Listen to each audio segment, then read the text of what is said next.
নমস্কার, পুনরায় আপনাদের সামনে ডক্টর পণ্ডিত আচার্য মিঠুন শাস্ত্রী বগরিতারা ভৈরব। আমি আজকে আপনাদের সামনে গ্রহের গোচরকে নিয়ে বলতে চ্যানেলে উপস্থিত। প্রথমেই আগে বলিনি, বিগত কিছুদিন আগে আমার যে প্রেডিকশন ছিল মান্ডেন অ্যাস্ট্রোলজির উপরে, সেগুলো দেখেছেন একের পর এক ঘটনা সত্য হয়ে চলছে। এবং আমি ভূমিকম্পের কথা বলেছি, এবং সেটা আমাদের উইদিন 24 আওয়ার্স বিফোর অলরেডি ঘটে গেছে। যেই সময়, যেই জায়গা বলেছি, যে স্থান বলেছি, সেখানেই হয়েছে। আপনারা সিরিয়াল বেসিস দেখে যাচ্ছেন একের পর এক প্রেডিকশন। আমি সেতু নিয়ে বলেছিলাম, ব্রিজ নিয়ে বলেছিলাম, সেটাও অলরেডি কিন্তু হ্যাপেন্ড। এবার মঙ্গল গ্রহ, যে গ্রহ হচ্ছে সম্পূর্ণরূপে কমান্ডার ইন চিফ, যাকে সেনাপতি বলা হয়, সেই গ্রহ বর্তমানে নিচুস্থত রয়েছে, ডেবিলেটেড রয়েছে। কিন্তু সেই গ্রহ আবার নিচুস্থ স্থান থেকেই ইট উইল বি গেটিং রেট্রোগেটেড। সেই গ্রহ নিচু স্থান থেকেই রেট্রোগেট হবে, অর্থাৎ বক্রী হবে, যা 7ই ডিসেম্বর 2024 হবে এবং যা সম্পূর্ণরূপে 24শে ফেব্রুয়ারি 2025 পর্যন্ত কিন্তু থাকবে। তাহলে বছরের যে প্রথম শুরুটাও হবে, বছরের শেষটাও নিচুস্থ মঙ্গল দিয়ে বক্রী অবস্থায়, আবার বছরের যে শুরু হবে 2025, যেই সাল মঙ্গলের সাল, সেই সালটাও কিন্তু নিচুস্থ মঙ্গল দিয়েই কিন্তু স্টার্ট হবে। অত্যাধিক ক্রুশিয়াল এবং একটি সিগনিফিকেন্ট ঘটনাকে কিন্তু দর্শাচ্ছে এই মঙ্গল গ্রহ বক্রী হওয়া 2024 এন্ডিং, আবার 2025 ইনিশিয়াল স্টেজ। তো এখানে প্রথমেই বলে রাখি, প্রত্যেকের হেলথ সেক্টর নিয়ে একটা তো ব্যাপার থাকবে। বিয়ে হওয়া বা বিয়েকে কেন্দ্র করে বহু বড় ধরনের ঝামেলা বা অ্যাক্সিডেন্ট টাইপ কিছু ঘটনা কিন্তু থাকবে, এবং কোনো বড় ধরনের দুর্ঘটনাও কিন্তু হওয়ার সম্ভাবনা রয়েছে এই পিরিয়ডে। এবার মঙ্গল গ্রহ যে বক্রী হবে, তার ফলে মান্ডেন অ্যাস্ট্রোলজিতে কি কি ঘটবে তার একটি ছোট্ট নমুনা বা স্ন্যাপশট প্রেডিকশন আমি বলে দিই। তা হলো, ম্যাক্সিমাম পরিমাণে দেখা যাবে আগুনের দুর্ঘটনা বিভিন্ন জায়গায়। আমি যাদেরকে খুব সম্মান করি, পুলিশ বিভাগ, বিএসএফ বিভাগ, তাদের সকলের ভালো হোক, সেটা আমি সব সময় চাই, সবারই চাই। কিন্তু যেহেতু তারা আমাদেরকে সব সময় প্রোটেকশন দেয় এবং সেই প্রোটেকশনটা সম্পূর্ণরূপে তারা নিজেদের জীবনের ঝুঁকি নিয়ে নেয়, কিন্তু যেহেতু মঙ্গল এখানে বক্রী হচ্ছে এবং গেটিং রেট্রোগেটেড, সেই জন্য এই সময় প্রত্যেকের স্বাস্থ্যের দিকে এবং পুলিশ বিভাগ বা বিএসএফ বিভাগে যারা আছে তাদের অত্যাধিক সাবধানের সাথে এবং সমস্ত কিছুর দিকে ফলো রেখে তাদেরকে চলা উচিত, কারণ গ্রহের পজিশনটা খুব একটা পজিটিভ নয়। আর আর যেটা বলবো, Mars denotes the police, Mars denotes force, so that's why it is debilitated and it is also getting retrograded. তো যেহেতু বক্রী এবং নিচুস্থ দুটোই থাকবে, তো সেই ক্ষেত্রে সাবধানতা অবলম্বন করা বা বিভিন্নভাবে একটু বুঝে শুনে, যেটা তারা তো তাদের সেক্টর করে, কিন্তু গ্রহগত জায়গায় তাদের যথেষ্টভাবে একটু দেখলে আমার মনে হয় ভালো হয়। কারণ যেহেতু গ্রহের উপরেই সবকিছু ঘটে, অমাবস্যা বা পূর্ণিমা কখন হবে সেটা কিন্তু এপিফার্মিস বা পঞ্জিকায় কিন্তু বলে দেয়। সেটা 10 বছর আগের হোক, 10 বছর পরের হোক, সেই ক্যালকুলেশন কিন্তু জ্যোতিষ বিদ্যাতেই রয়েছে। আর জ্যোতিষের কে আমরা এই জন্যই বেশি প্রাধান্য দিয়ে থাকি, কারণ জ্যোতিষকে আমাদের যে বেদ রয়েছে সেই বেদের চোখ বলা হয়ে থাকে। তো সেই সূত্র অনুসারে পুলিশ বিভাগ এবং বিএসএফ বিভাগে বিশেষভাবে প্রত্যেকের মধ্যে কোথাও সাবধানতার অবলম্বন তো দরকার গ্রহগতভাবে। প্লাস প্রচন্ড পরিমাণে আগুনের দ্বারা দুর্ঘটনা, প্রচন্ড পরিমাণে বাড়িঘর উচ্ছেদ, বাড়িঘর ভেঙে যাওয়া এবং ভূমিকম্প হওয়া। এই সময় ভূমিকম্পের মাত্রাটা বাড়বে। শুধু তাই নয়, ম্যাক্সিমাম পরিমাণে যে লাইনার বা যাত্রীবাহী যে জাহাজ আছে, যাকে লাইনার বলা হচ্ছে, বা শিপ বা কার্গো শিপ বা নৌকা, সেখানে কোনো দুর্ঘটনা হওয়ার সম্ভাবনা রয়েছে। এবং যখন পুষ্যা নক্ষত্রের উপর দিয়ে যাচ্ছে এবং রেট্রোগেটেড হবে, কারণ অশ্লেষা নক্ষত্র মঙ্গল ছুবেই না, যখন ছুবে সেই সময়টা আলাদা পিরিয়ড থাকবে, সেই সময় আলাদা ম্যাটার নিয়ে আমি প্রোগ্রাম দেব। কিন্তু সেই জন্য এই সময় কিন্তু রেলের দুর্ঘটনা এবং এরোপ্লেনের দুর্ঘটনা কিন্তু হওয়ার সম্ভাবনা রয়েছে। এবং জলজ যে যানবাহনগুলি আছে সেখানে আগুন লেগে যাওয়া বা পেট্রোল পাম্পে আগুন লেগে যাওয়া, এরকম ঘটনা কিন্তু হওয়ার যোগ আমি দেখতে পাচ্ছি। পৃথিবীর মধ্যে একটি কোনো না কোনো জায়গায় হঠাৎ করে যুদ্ধকালীন পরিস্থিতি তৈরি হতে পারে এবং একটি যুদ্ধের মতো বাতায়ন তৈরি হওয়ার সম্ভাবনা রয়েছে এই পিরিয়ডের মধ্যে।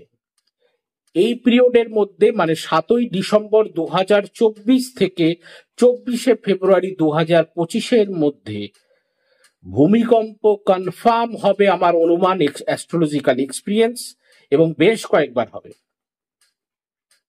তারই মধ্যে ইরাক, ইরান, ইসরায়েল, সৌদি আরব, বাংলাদেশ, ভারতবর্ষের মধ্যে বেশ কিছু জায়গা যেমন কেরল, উড়িষ্যা, তামিলনাড়ু, এই সমস্ত জায়গায় প্রাকৃতিক দুর্যোগের দ্বারা ক্ষয়ক্ষতি বা আগুনের দ্বারা কোনো ক্ষয়ক্ষতি হওয়ার সম্ভাবনা রয়েছে। বঙ্গোপসাগর থেকে কোনো ঘূর্ণাবর্তর দ্বারা বড় ধরনের কোনো প্রাকৃতিক দুর্যোগ এই সময় হবার সম্ভাবনা রয়েছে।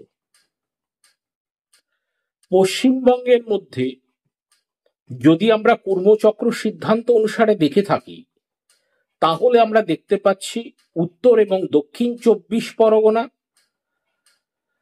কলকাতা, হাওড়া, মেদিনীপুর, হুগলি এবং তাছাড়া বসিরহাট, হিংলাজ এবং গোবরডাঙ্গা এবং টাকি, এই যে জায়গাগুলো আছে, এই সব জায়গার মধ্যে বড় ধরনের কোনো দুর্যোগ বা বড় ধরনের কোনো গন্ডগোল বা ক্যাওস টাইপ পরিস্থিতি, বড় ধরনের কোনো অশান্তি বা বড় ধরনের কোনো অ্যাক্সিডেন্ট বা জলজ দুর্ঘটনা বা কোনো রকম ভাবে মানে আগুনের দ্বারা প্রচন্ড পরিমাণে ক্ষয়ক্ষতি হয়ে যাওয়ার মতো পরিস্থিতি কিন্তু হবার সম্ভাবনা রয়েছে।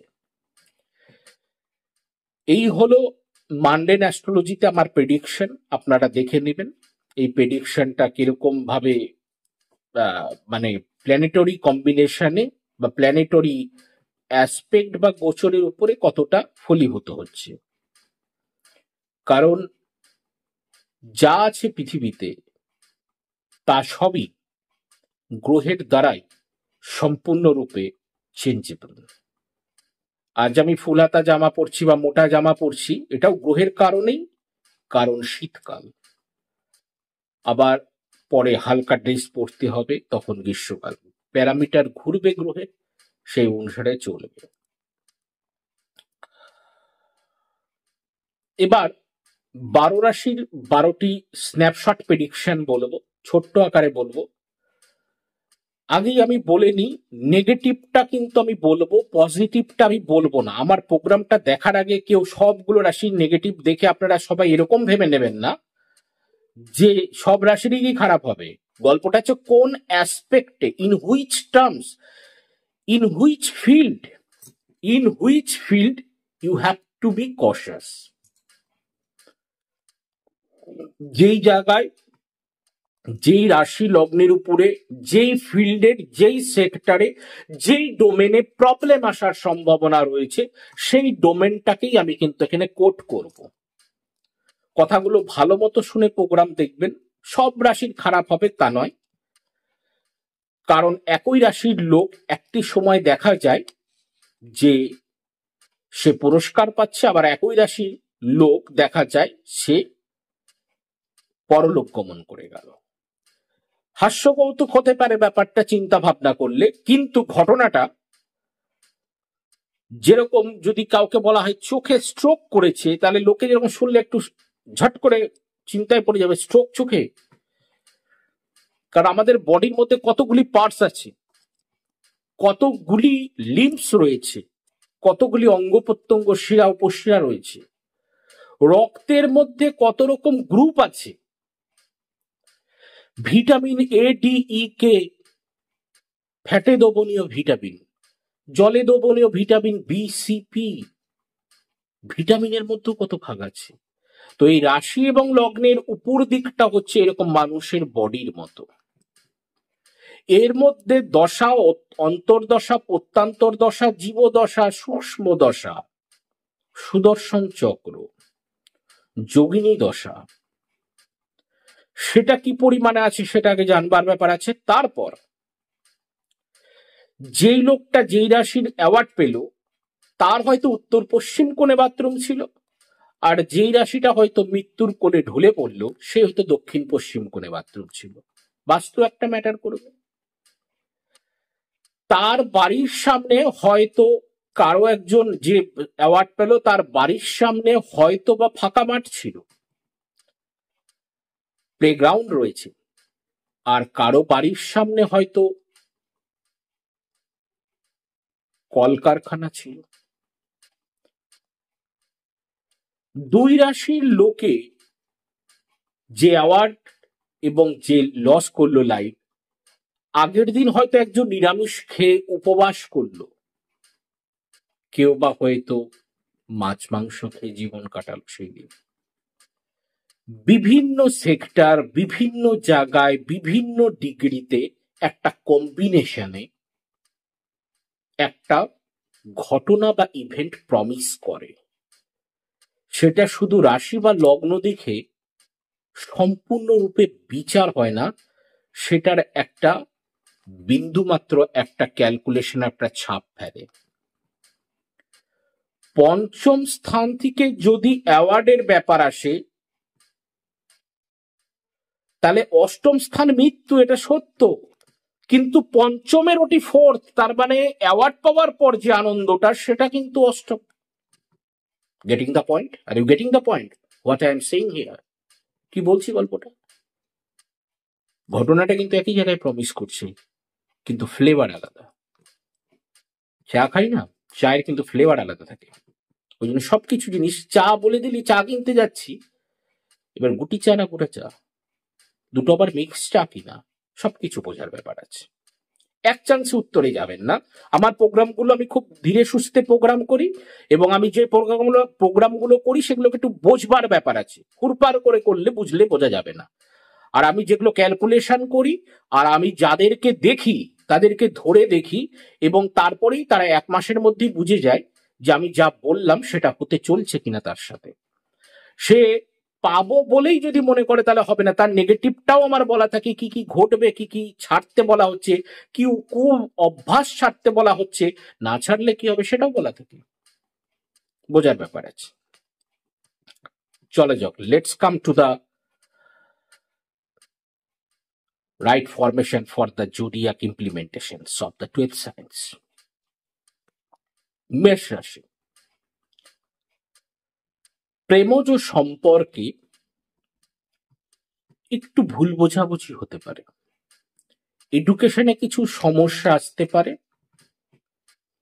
মায়ের অর্থ ডুবে যেতে পারে, মায়ের হেলথ নিয়ে সমস্যা হওয়ার সম্ভাবনা রয়েছে, সন্তানের শরীর স্বাস্থ্য চিন্তার কারণ হওয়ার সম্ভাবনা রয়েছে।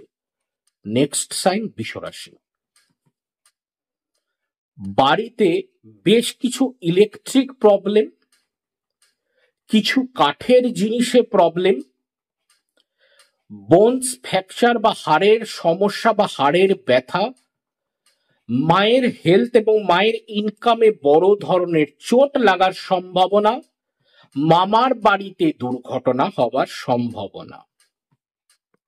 নেক্সট সাইন মিথুন রাশি। মোবাইল নিয়ে গন্ডগোল, ডকুমেন্টস নিয়ে ঝামেলা, ডকুমেন্টস নিয়ে কোনো ভুল বোঝাতেও কেউ পারে। যোগাযোগ যেখানে করতে যাচ্ছেন বর্তমানে সেখান থেকে বেশ সাবধান থাকতে পারলেই ভালো, নচেত সমস্যা রয়েছে হেলথের ক্ষেত্রে এবং সেটা কোনো রকম ভাবে হাতের বা পেটের হতে পারে। নেক্সট সাইন কর্কট রাশি। অর্থ নিবেশের জায়গায় বিশেষ সাবধানতা অবলম্বন করা উচিত। অর্থের জায়গায় নতুন সিদ্ধান্ত না নেওয়া ভালো। দাঁতের সমস্যা কোনো জ্ঞাতির মধ্যে, পিতার বাড়ির জ্ঞাতি বা মায়ের বাড়ির কোনো জ্ঞাতির মধ্যে থেকে কোনো দুর্ঘটনা ঘটবার সম্ভাবনা রয়েছে। দাঁতের সমস্যা, চোখের সমস্যা হওয়ার সম্ভাবনা রয়েছে এবং চোখের পাওয়ারটা কিন্তু বেশ ডিস্টার্ব করবে এবং মাথার চুল নিয়ে বেশ সমস্যার কারণ, এবং প্রচন্ড পরিমাণে দুঃখ করছে যে কখন কি হয়, এরকম একটা টেনশন সারাউন্ড করে রেখেছে। সেই জায়গাটা আরো ধীরে ধীরে মনে হবে যেন লুজিং এনার্জি লেভেল, নিজস্ব এনার্জি লেভেল হারিয়েছে, এরকম একটা বোঝবার মতো বা এরকম একটা সিচুয়েশন ক্রিয়েট হতে পারে। সিংহ রাশির ক্ষেত্রে ঠাকুমা নিয়ে সমস্যা হবার যোগ রয়েছে, মাথার যন্ত্রণা হওয়ার সম্ভাবনা, প্রেমজ জীবনে বড় ধরনের কিছু হঠাৎ করে পরিবর্তন, টিভি বা টেলিভিশন বা মোবাইল কেনার বা পাল্টে আর একটা নতুন নাও বা নষ্ট হওয়ার মতো একটা ব্যাপার রয়েছে। বাড়িতে কোনো রকম ভাবে হঠাৎ করে হাই বিপি একটা প্রচন্ড বড় কারণ হয়ে উঠতে পারে কোনো একটা সমস্যাকে ঘিরে, এবং সেই সমস্যাটা হতে পারে যে দূরের কোনো আত্মীয়কে ঘিরে। কন্যা রাশি, পায়ের সমস্যা হওয়ার সম্ভাবনা এবং চোখের সমস্যা হওয়ার সম্ভাবনা। কাকার পরিবারে বা কাকা শ্বশুরের পরিবারে দুর্ঘটনা হওয়ার যোগ রয়েছে, মানে স্পেশালি কাকারই বা কাকা শ্বশুর যে হবে তারই দুর্ঘটনা হওয়ার কিন্তু সম্ভাবনা রয়েছে। প্লাস কোনো মেডিসিন পারচেস করতে হতে পারে, যেই মেডিসিনটা হয়তো বা পরবর্তীকালে দেখা যেতে পারে যে এই মেডিসিনটাই সম্পূর্ণ অ্যাপ্রোপ্রিয়েট ওয়েতে তার জীবনে কাজ করছে না, ওই জন্য ওই মেডিসিনটা ভুল মেডিসিন বলে প্রমাণিত হতে পারে। তুলা রাশির ক্ষেত্রে বলবো ইনকাম সোর্সের জায়গা পাল্টে যাবে এবং ইনকাম সোর্সে ইনকাম করতে যাওয়ার যে এনার্জি সেই এনার্জিটা নষ্ট হয়ে যাবে। পায়ের সমস্যা থাকবে, বন্ধু বান্ধবের দ্বারা ক্ষয়ক্ষতিগ্রস্ত হওয়ার সম্ভাবনা এবং বন্ধু বান্ধব এখন নিজের কাছ থেকে সরে যাবে, এবং পাশাপাশি ইনকাম সোর্সের যে জায়গাটা সেই জায়গায় কোনো এনার্জি থাকবে না কাজ করার মতো। প্লাস সন্তান নিয়ে সমস্যা হবার যোগ রয়েছে। তুলা রাশির সন্তানকে নিয়ে কিন্তু বিশেষ কিন্তু চিন্তা রাখা দরকার, কারণ খুব ক্রিটিক্যাল টাইম কিন্তু। বৃশ্চিক রাশি, হাঁটুতে চোট, অ্যাক্সিডেন্টের যোগ, পিতার শরীর স্বাস্থ্য ম্যাটার অফ কনসার্ন, কর্মক্ষেত্রে জটিলতা আসবে, বাড়িতে কোনো গাড়ি নিয়ে কারো না কারোর সাথে কোনো দুর্ঘটনা হতে পারে। ধনু রাশি, পিতার শরীর স্বাস্থ্য বিশেষ চিন্তার কারণ এবং নিজের হেলথের কন্ডিশন খুব ক্রিটিক্যাল হওয়ার সম্ভাবনা রয়েছে এবং দূরবর্তী যাত্রা করবার ক্ষেত্রে বা ভ্রমণ করবার ক্ষেত্রে সাবধানতা অবলম্বন করা দরকার, নচেত কোনো দুর্ঘটনা হওয়ার সম্ভাবনা আছে। মকর রাশি, শ্বশুর বাড়িতে কোনো দুর্ঘটনা হওয়ার যোগ, নিজের প্রাইভেট পার্টসে কোনো প্রবলেম হওয়ার সম্ভাবনা, সন্তানের হাত নিয়ে কোনো সমস্যা হওয়ার যোগ এবং হঠাৎ করে গুপ্ত কাজে নিজেকে ইনভলভমেন্ট করে নিজে কোনো বিপাকে পড়ে যাওয়ার যোগ এবং নিজের ভাই বা দাদার কোনো ক্ষয়ক্ষতিগ্রস্ত হওয়ার যোগ রয়েছে। কুম্ভ রাশি, বিবাহিত জীবনে চরম সমস্যা, স্ত্রী কোনো কারণবশত হসপিটালাইজেশন বা পুলিশ কোর্ট কাচারি চক্করে পড়ে যেতে পারে, বা নিজে যদি কোনো পার্টনারশিপের বিজনেসে থাকে তাহলে সেই বিজনেসে হঠাৎ করে কোনো ঝুট ঝামেলা হওয়ার সম্ভাবনা এবং নিজের কোনো কিডনি ওরিয়েন্টেড বা ইউরিন ওরিয়েন্টেড কোনো প্রবলেম হওয়ার সম্ভাবনা রয়েছে। সন্তানের কোনো স্থান পরিবর্তন হওয়ার সম্ভাবনা এবং সন্তানের হেলথেও কোনো না কোনো সমস্যা হওয়ার সম্ভাবনা রয়েছে। মীন রাশির ক্ষেত্রে মামা বা মাসির পরিবারে ডেফিনেট কোনো অনুষ্ঠান হবে এবং সেই অনুষ্ঠান হতে গিয়ে বা অনুষ্ঠান হওয়ার কিছুদিন পরে বা অনুষ্ঠান হওয়ার কিছুদিন আগে বা অনুষ্ঠান হওয়ার দিনই কোনো দুর্ঘটনা ঘটার সম্ভাবনা রয়েছে। মীন রাশির পরিবারে, মীন রাশির ক্ষেত্রে মামা মাসির পরিবারে কোনো দুঃখদ কোনো খবর কিন্তু আসার সম্ভাবনা রয়েছে। মীন রাশির থেকে শত্রুদের পরিমাণ কমে যেতে পারে, মানে এটা একটা মজার ব্যাপার আছে। আবার তারই পাশাপাশি মীন রাশির টাকার আয় স্রোতটা কমে গেছিল বিগত এই বলা যেতে পারে 38 দিনের আগে, কিন্তু আবার সেই টাকার স্রোতটা যেটা ছিল না সেটা ফিরে পাবে। পেটের দিকে বিশেষ যত্ন নেওয়া দরকার। মেষ, বৃষ, মিথুন, কর্কট, সিংহ, কন্যা, তুলা, বৃশ্চিক, ধনু, মকর, কুম্ভ, মীন 12 রাশির স্ন্যাপশট প্রেডিকশন আমি ছোট্ট আকারে বললাম। নেগেটিভ বেসিস বললাম, পজিটিভ বেসিস টাচ কিছু আমি বেশি করিনি, মীন রাশির ক্ষেত্রে কিছুটা একটু বলেছি। আর দ্বিতীয়ত হচ্ছে লগ্ন থেকে আপনারা ফিজিক্যাল স্ট্যাটাস এবং রাশি থেকে আপনারা মেন্টাল স্ট্যাটাস ফলো করবেন। মাথায় রাখবেন একটা জিনিস, যে যেটাই হোক বা যেটাই থাকুক, যে কোনো কাজ ধীরে সুস্থে, ধীরে এবং বুঝে শুনে যতটুকু পারা যায়, না পারা গেলে আপনাদের বাড়ির কোনো অভিজ্ঞ গুরুজন বা সেই সেক্টরে যে অভিজ্ঞ গুরুজন তাকে বা গ্রহগত প্রতিকারের জন্য বা গ্রহগত কোনো সাজেশনের জন্য, কনসালটেন্সির জন্য অভিজ্ঞ কোনো ব্যক্তিবর্গ যে জ্যোতিষটাকে জানে প্রকৃতভাবে, 100% জানা কারো পক্ষে সম্ভব না, যে 10%-এর কাছাকাছি বা 5%-এর কাছাকাছি একটু জানে, তার কাছে কনসালটেন্সি করা যেতে পারে। মাথায় রাখবেন, ভাগ্য কেউ পরিবর্তন করতে পারে না, কারণ সবই গ্রহের পাকে ঘোরে। আপনার যে ভাগ্যপতি সেও আপনার দুর্ভাগ্য যোগে যায়, কারণ নবমপতি যে হবে কেউ বলতে পারবে না যে নবমপতি থেকে সেই গ্রহটা অষ্টমে একদিন না একদিন আসবে, তাহলে ভাগ্যপতিও একদিন অষ্টমে যায়, তার মানে দুর্ভাগ্যের যোগ পৃথিবীর প্রত্যেকটা মানুষের জীবনে আসে। আর মাথায় রাখতে হবে মানুষ মরণশীল, তাহলে দুঃখ তো আছে। আইডিয়া অনেক ক্লিয়ার হয়ে যাচ্ছে আপনাদের। আজই অব্দি, আজ আর অন্য কোনো কথা নাই। সকালে ভালো থাকুন, সকলকে ভালো থাকতে হবে, কারণ মাঝে করোনা। জয়।